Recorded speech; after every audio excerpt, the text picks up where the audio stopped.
Bonjour et bienvenue. Dans cette séquence, on va essayer de traiter un nouveau exercice, un nouveau type d'exercice sur les nombres complexes qui fera suite aux deux autres vidéos, donc pour ceux qui ont l'occasion de les voir. Alors aujourd'hui, c'est un nouveau type d'exercice sur ces nombres complexes. C'est un type qui se trouve généralement dans les examens de baccalauréat. Alors, concentrez-vous, prenez votre temps et vas-y.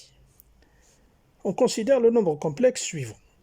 P de z est égal à z à la puissance 6 plus 2z à la puissance 4 plus 4z carré plus 8 où z appartenant à C.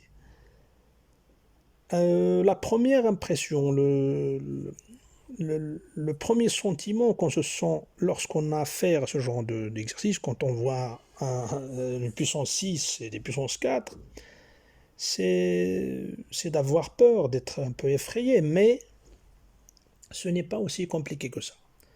Alors là, je répète toujours le conseil de toujours. Lisez l'exercice jusqu'au bout, lisez bien l'énoncé, lisez ce qui est dedans, des phrases et des questions, et tout ça va passer très bien. On nous dit de calculer P de 0 et P de I.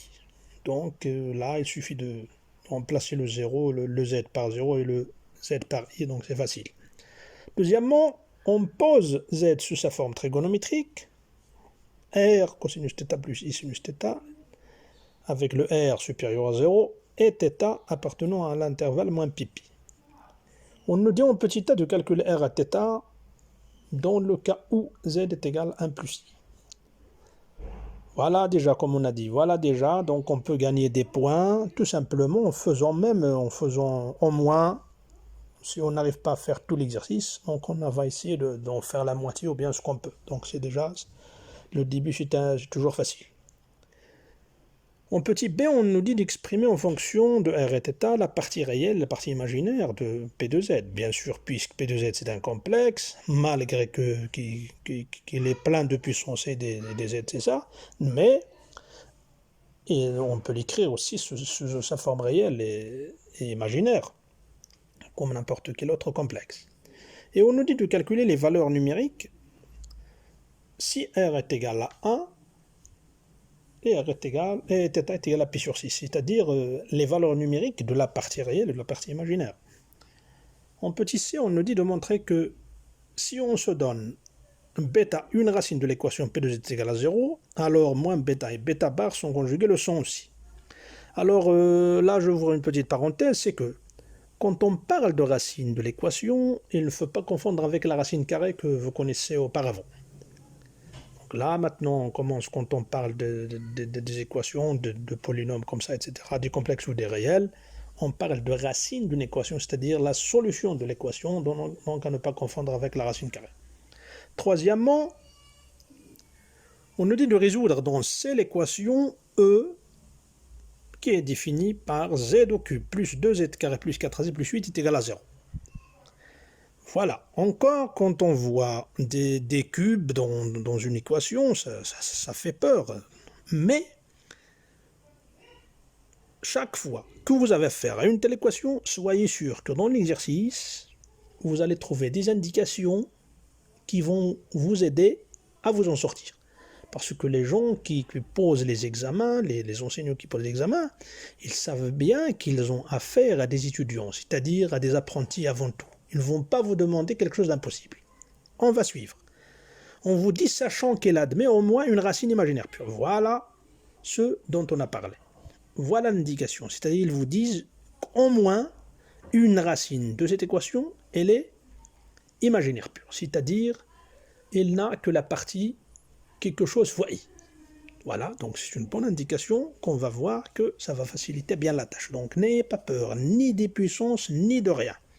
Il suffit tout simplement de se servir de ces connaissances, être toujours prêt, faire beaucoup d'exercices, faire beaucoup de travail, et ça marche. En petit b, on nous dit de déduire les 6 solutions de l'équation P de z est égal à 0. Puisque P de z il a une puissance 6, donc automatiquement il aura 6 racines. Ben, le nombre de racines d'une équation, c'est-à-dire d'un polynôme, soit dans des réels ou dans des complexes, c'est le nombre de puissance.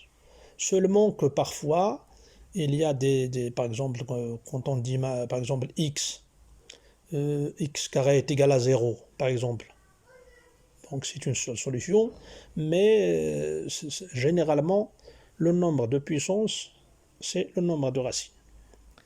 Voilà, parfois il y a des racines qui sont confondues. On dit qu'elles sont confondues, donc il y a plus ou moins une ou deux racines. Mais généralement, quand on a une puissance n, on aura n racines. On nous dit d'exprimer chacune de ces racines sous sa forme algébrique, puis trigonométrique. Voilà. Vous savez bien qu'un complexe, il peut s'écrire sous sa forme algébrique, trigonométrique ou même exponentielle. Donc là, on vous dit d'écrire ces racines complexes sous forme algébrique et trigonométrique. En petit c, on nous dit de placer dans le plan complexe les points images des solutions de l'équation P de Z, et on nous dit de vérifier qu'ils sont tous, ou bien toutes, je dis les points images des solutions, donc tous, donc ce sont des points qui sont tous situés sur un même cercle. Voilà. On a terminé la lecture de l'énoncé. Avant de passer à la correction, on va répéter ce qu'on dit toujours. Prenez votre temps, faites copier sur vos trucs pour essayer de faire votre effort avant de passer à la correction. Parce que toujours quand on fait des efforts pour atteindre une chose, et même si on n'arrive pas, alors lorsqu'on nous donne la solution, ça s'enregistre très bien dans la mémoire et dans le cerveau, plus que si on a recours directement à la solution sans faire un moindre effort. Alors bon courage, et dans un moment on passe à la correction. On commence donc par là où on doit commencer, par la question numéro 1. Calculer P de 0 et P de I. Donc là, c'est tout simplement des calculs. On remplace le Z par 0. Un petit calcul, ça nous donne que P de 0 est égal à 8. Le P de I.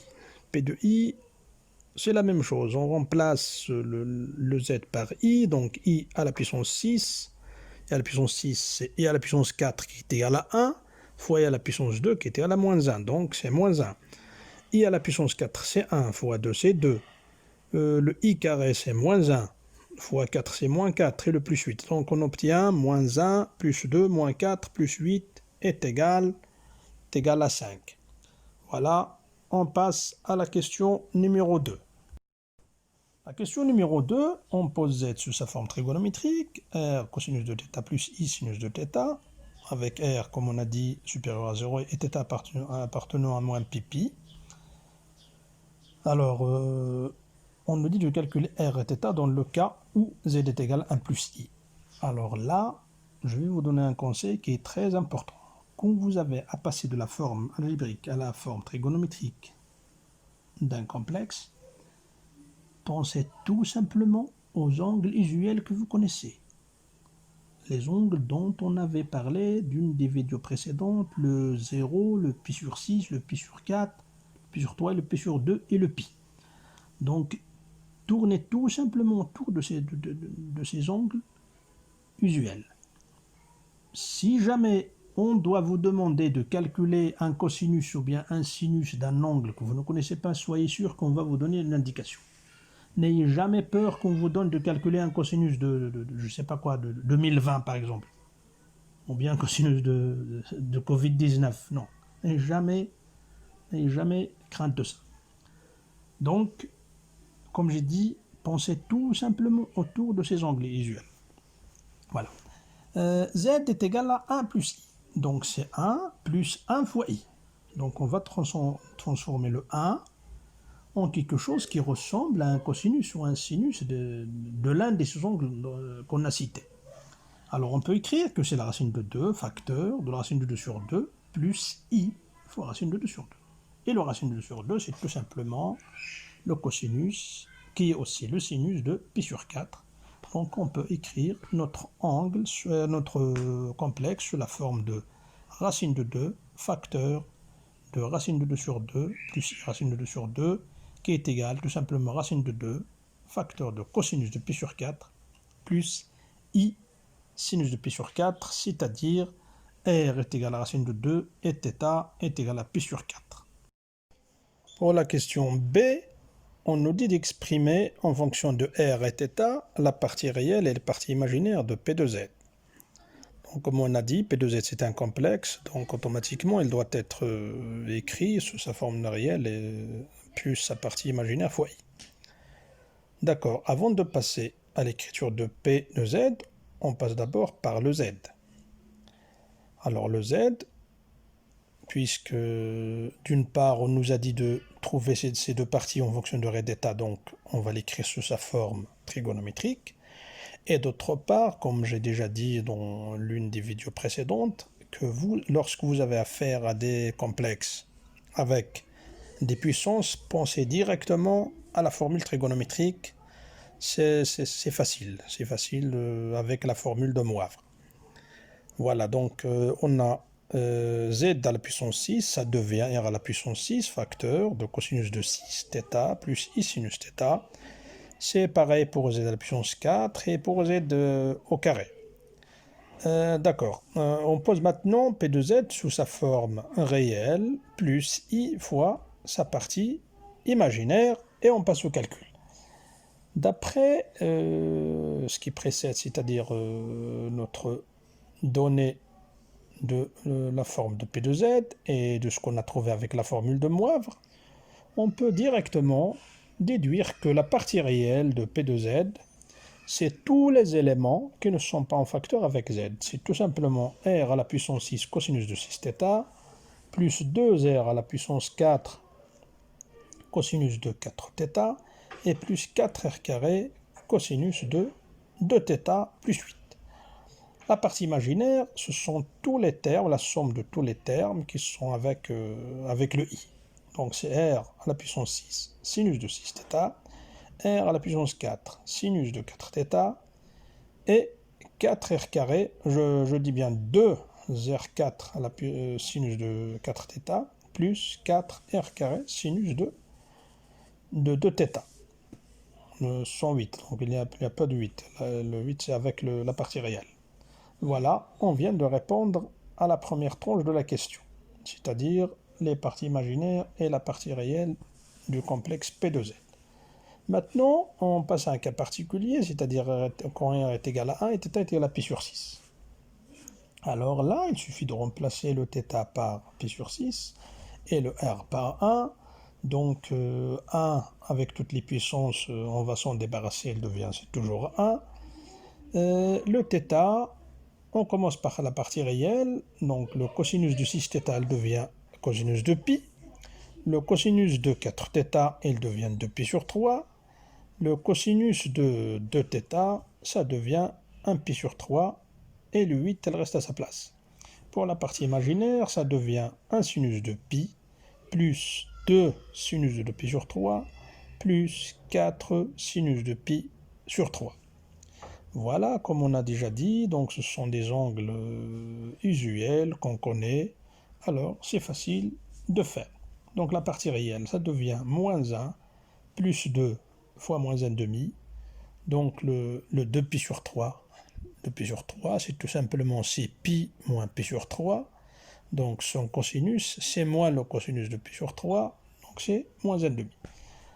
Plus 4 fois 1 demi, donc le cosinus de pi sur 3 c'est 1 demi, plus 8, qui est tout simplement égal à 8.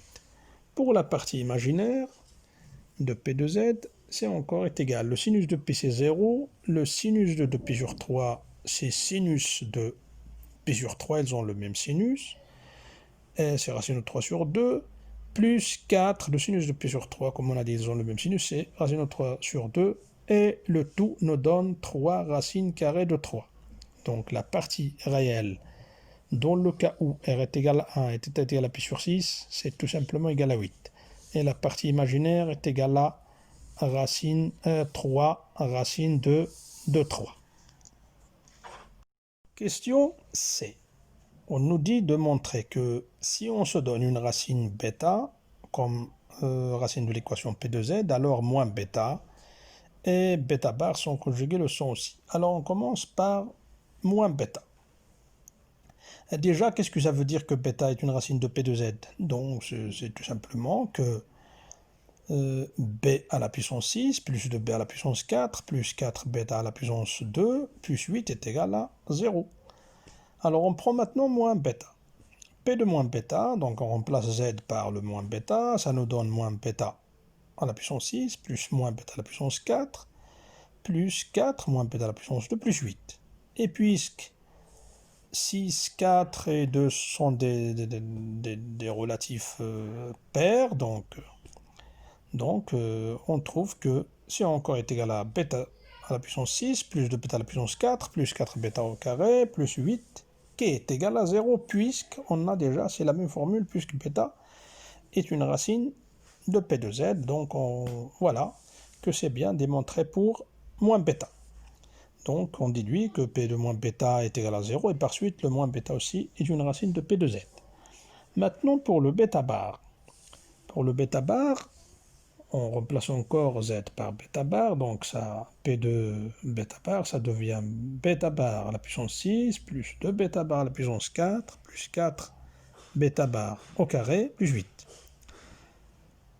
Le bar encore bêta bar à la puissance 6, c'est tout simplement bêta à la puissance 6 le tout bar, parce que, comme vous le savez, le conjugué d'un produit, c'est le produit du conjugué, donc bêta bar à la puissance 6, c'est-à-dire bêta bar fois bêta bar fois bêta bar 6 fois.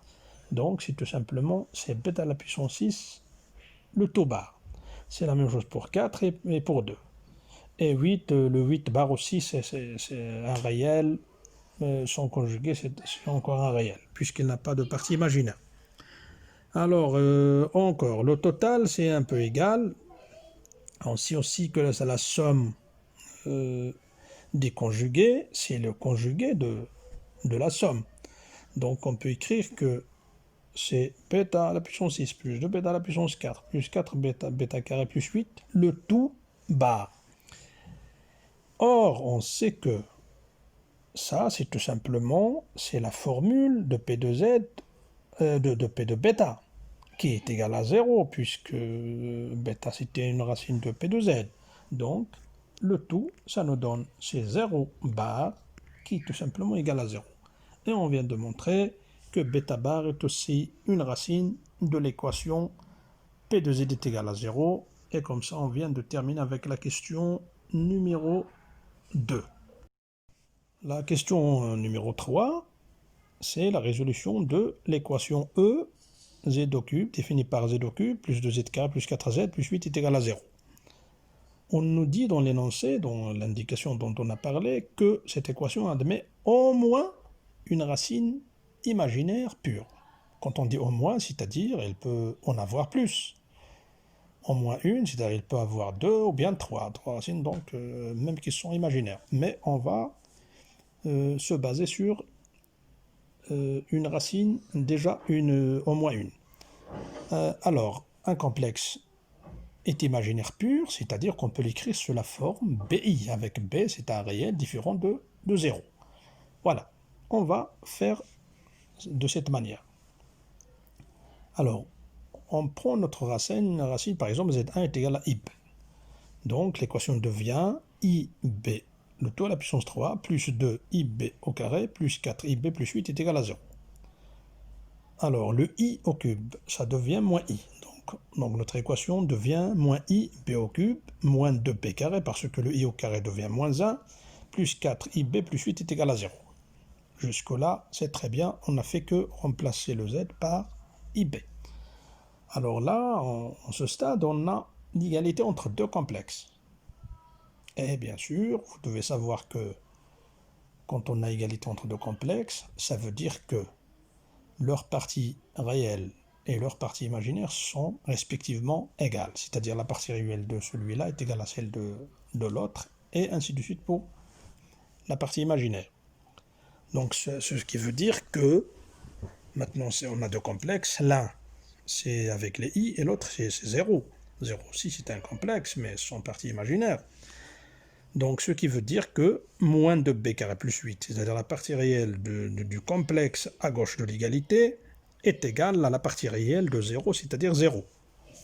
Et encore, la partie imaginaire de notre complexe à gauche est égale à la partie imaginaire de 0, qui est aussi égale à 0. Donc on a un système à deux équations avec un seul inconnu.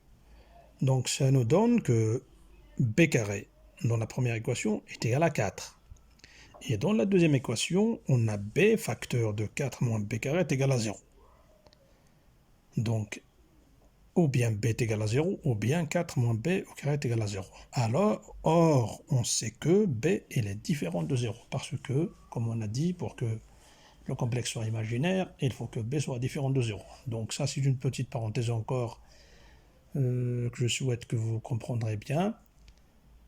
Lorsque vous trouvez dans un exercice, par exemple, qu'un complexe est imaginaire pur, alors n'oubliez jamais l'autre condition de b différent de 0. C'est-à-dire que sa partie réelle elle est nulle et le b de sa partie imaginaire est différent de 0. C'est très important quand vous avez à résoudre les équations sur les complexes. Alors, les deux équations, ça deviennent tout simplement, c'est le b carré aussi dans la deuxième équation est égal à 4. Donc, notre b devient ou 2 ou moins 2, b est égal à 2 ou b est égal à moins 2. Et voilà qu'on est arrivé à avoir une deuxième racine, c'est-à-dire une deuxième racine qui est imaginaire. Donc, en conclusion, notre équation z au cube plus 2z carré plus 4z plus 8 égale à 0 admet deux racines imaginaires pures. Ce n'est plus une. Donc, on est toujours dans la condition au moins. C'est-à-dire, il ne reste maintenant que la troisième racine. Voilà. 2i et moins 2i sont deux racines de notre équation et deux racines imaginaires pures. Alors on passe maintenant à chercher la troisième racine. Pour trouver la troisième racine, ou bien c'est-à-dire la solution qui reste de notre équation, alors il suffit de mettre le polynôme z au cube plus 2z carré plus 4z plus 8, c'est-à-dire l'équation, le polynôme de l'équation, sous forme de facteurs, c'est-à-dire factoriser le polynôme.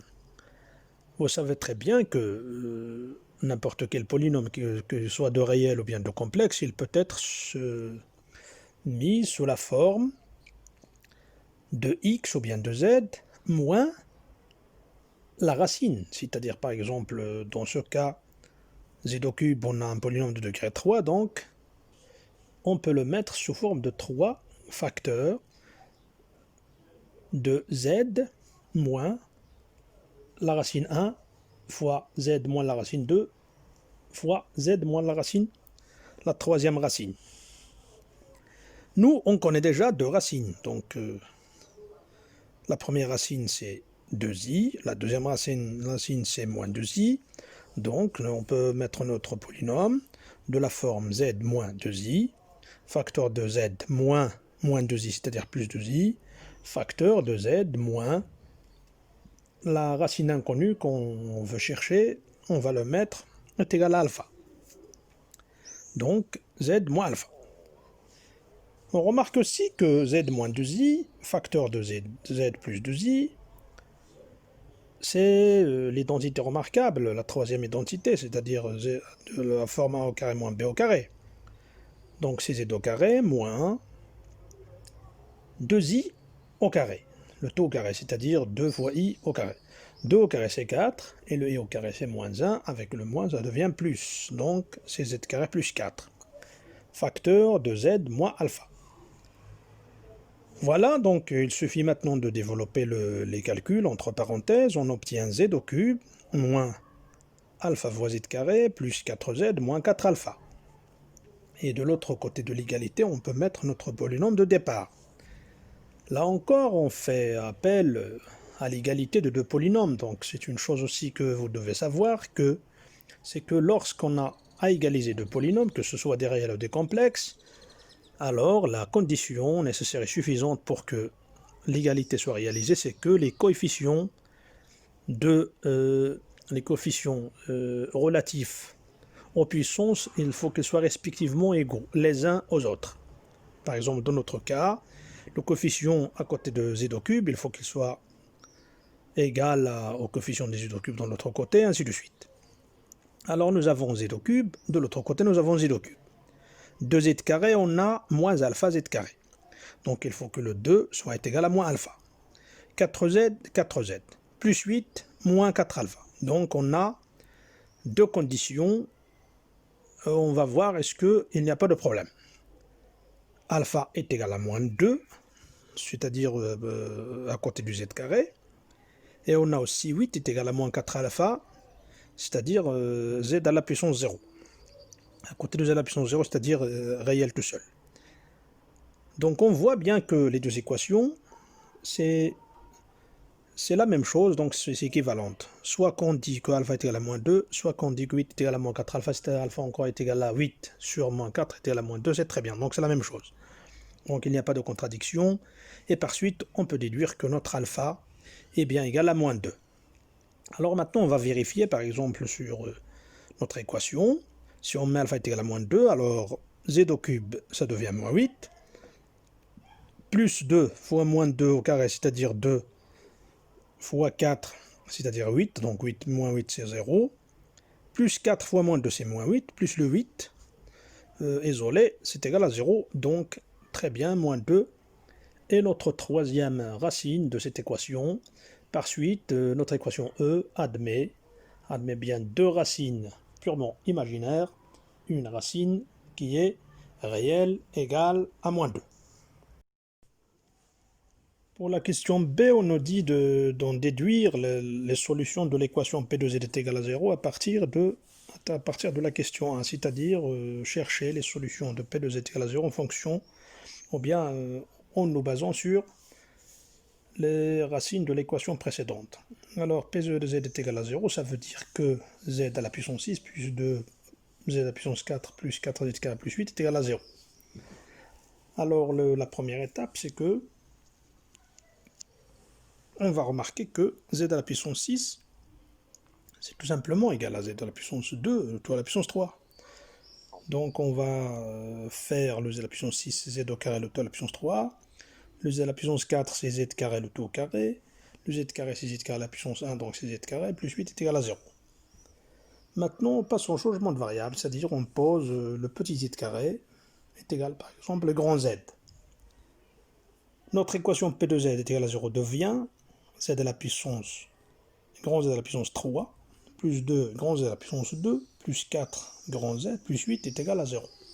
C'est-à-dire, on revient à l'équation de la question A, c'est-à-dire l'équation E. Eh bien, pour résoudre maintenant P de Z est égal à 0, il suffit de résoudre grand Z au cube plus 2Z carré plus 4Z plus 8 est égal à 0. Et c'est une équation qu'on a déjà résolue. Donc, il suffit de mettre que le grand Z est égal à 2i, ou grand Z est égal à moins 2i, ou grand Z est égal à 2, c'est-à-dire les trois racines qu'on a trouvées précédemment. On vient maintenant à la valeur de grand Z qui est égale à petit z au carré, c'est-à-dire z au carré est égal à 2i, ou z carré est égal à moins 2i, ou z carré est égal à 2. Alors là, on est devant trois équations du second degré qui doivent avoir chacune deux racines, donc en total, P de z est égal à 0, admet bien 6 racines qu'on va déterminer. Alors, je vais essayer de vous faire les deux premières racines à partir de l'équation petit z carré est égal à 2i, et je vous laisserai le soin de faire la suite parce que c'est facile et ça se fait d'une façon analogue. Alors, petit z carré est égal à 2i, on pose le petit z est égal à plus bi, donc c'est la forme algébrique d'un complexe. Donc le petit z carré devient a au carré plus 2abi moins b carré, donc le moins b carré vient du fait que le i au carré devient moins 1. Alors ça, cette égalité de a au carré plus 2abi moins b carré est égal à 2i. Ça nous donne encore l'égalité de deux complexes dans laquelle on doit égaliser respectivement la partie réelle, les parties réelles et les parties imaginaires des deux complexes. C'est-à-dire, on aboutit à un système de deux équations qui est facile à résoudre, à savoir a au carré moins b au carré est égal à 0, c'est-à-dire la partie réelle du complexe 2i, et 2ab est égal à 0, c'est égal à 2, c'est la partie imaginaire du complexe 2i. Ce qui nous donne que a au carré est égal à b au carré, et le ab est égal à 1. Voilà. Ça, tout simplement, les deux équations, ils nous donnent deux solutions pour a et b. C'est a est égal à b est égal à 1, ou a est égal à b est égal à moins 1. Donc, dans les deux cas, a est égal à b. Finalement, on trouve que notre équation nous donne deux racines qu'on note z1 est égal à 1 plus i, et z2 est égal à moins 1 moins i. Alors, comme j'ai dit, vous allez faire la même chose, donc vous entraînez avec la forme algébrique de z égale à a plus b chaque fois, donc vous choisissez les deux racines qui restent de l'équation E, vous allez aboutir à ce qui suit. Z1, 1 plus i, moins 1 moins i, c'est-à-dire ce qu'on a montré maintenant. Z3, 1 moins i. Z4, moins 1 plus i, et Z5, racine de 2i, Z6, moins racine de 2i. Voilà pour ce qui est des racines. Mais on passe maintenant à les transformer en forme trigonométrique. Pour passer de la forme trigonométrique, de la forme algébrique à la forme trigonométrique, faites attention, comme on a déjà dit dans l'une des questions précédentes, il faut pouvoir transformer les chiffres, les 1, les 2, etc., en termes de cosinus et sinus, et comme j'ai dit, des angles usuels. Il faut tout simplement tourner autour de ces angles-là qu'on connaît. N'allez jamais loin. Alors, le Z1 est égal à 1 plus i, je pense qu'on l'a déjà fait dans la question numéro 1 ou bien numéro 2. Donc, c'est la racine de 2, facteur de racine de 2 sur 2, plus i, racine de 2 sur 2, qui est tout simplement égal à racine de 2 fois le cosinus de pi sur 4, plus i sinus de pi sur 4. Jusque-là, c'est très bien, c'est facile. Le Z2. Le Z2 est égal à moins 1 moins i. Alors, c'est presque moins Z1. Mais en termes de cosinus et de sinus, on doit chercher des méthodes pour compenser les moins. Alors, le racine de 2 sur 2, le moins racine de 2 sur 2 maintenant, c'est quoi? On doit chercher l'une des formules trigonométriques à partir de laquelle on va faire une transformation entre le p sur 4 et un pi moins p sur 4 par exemple. Alors qu'est-ce qui nous dit cosinus de pi moins x? C'est tout simplement, elle est égale, le cosinus de pi moins x, il est égal à moins cosinus de x. Voilà. Donc, le moins racine de 2 sur 2 qui est égal au cosinus de pi sur 4 est égal à moins cosinus de pi sur 4, on peut l'écrire, c'est égal au cosinus de pi moins pi sur 4 qui est égal à 3 pi sur 4. Voilà. Et comme la fonction cosinus est aussi paire, donc le cosinus de 3 pi sur 4, il est aussi égal à cosinus de moins 3 pi sur 4. Voilà. Donc on peut dire que moins racine de 2 sur 2 est égal à cosinus de moins 3 pi sur 4. Le sinus maintenant. Le sinus de pi moins x, c'est-à-dire pi moins p sur 4 par exemple, ils ont le même sinus. Le sinus de pi moins p sur 4 est égal tout simplement au sinus de p sur 4. Mais pour compenser le moins, on avait dit que la fonction sinus est une fonction impaire, donc le moins sinus de 3π sur 4 est égal à sinus de moins 3π sur 4, parce qu'on doit trouver le même angle pour pouvoir écrire un complexe sur la forme trigonométrique. On doit parler du même angle, c'est-à-dire cosinus θ plus i sinus θ, ce n'est pas un autre angle. Donc c'est pour aboutir au moins 3π sur 4. C'est-à-dire que notre moins i, moins 1 moins i, tout simplement égal, racine de 2, cosinus de moins 3pi sur 4, plus i sinus de moins 3pi sur 4. Alors, c'est bien pour le Z1 et le Z2. Je vous laisse le soin de vous entraîner avec le Z3, Z4, Z5 et Z6. Je vais vous donner les résultats que vous allez trouver, mais si jamais vous n'arrivez pas à le faire tout seul, n'hésitez pas, mentionnez-le dans un commentaire et je vais essayer encore de travailler avec vous le détail. C'est tout simplement pour ne pas perdre beaucoup de temps. Voilà, alors vous allez trouver que le Z3 est égal à racine de 2 facteur de cosinus de moins pi sur 4 plus i sinus de moins pi sur 4, c'est-à-dire l'argument dans ce cas c'est moins pi sur 4. Vous allez trouver dans Z4 c'est 3pi sur 4, c'est l'argument. Dans le Z5 vous allez trouver que c'est le pi sur 2. Et dans le Z6 c'est moins pi sur 2. Et voilà pour la forme trigonométrique des 6 racines de l'équation P de Z est égal à 0.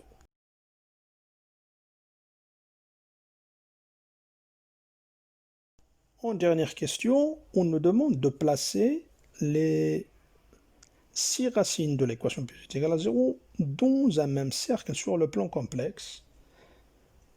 Eh bien, très bien, devant vous la figure du cercle, de rayon racine de 2. Donc c'est très bien, c'est vrai que les Z1 jusqu'à Z6 et la partie 1, très bien, en même cercle. Et comme ça, on aurait terminé donc notre exercice. Alors j'espère que c'est bien expliqué, c'est bien détaillé. Mais si jamais vous n'êtes pas satisfait, comme je le répéterai toujours, n'hésitez pas de nous le confier dans un commentaire. Et vous allez voir que on est là pour s'entraider et pour progresser tous. À bientôt dans une autre vidéo. Je vous laisse et je vous souhaite bon courage.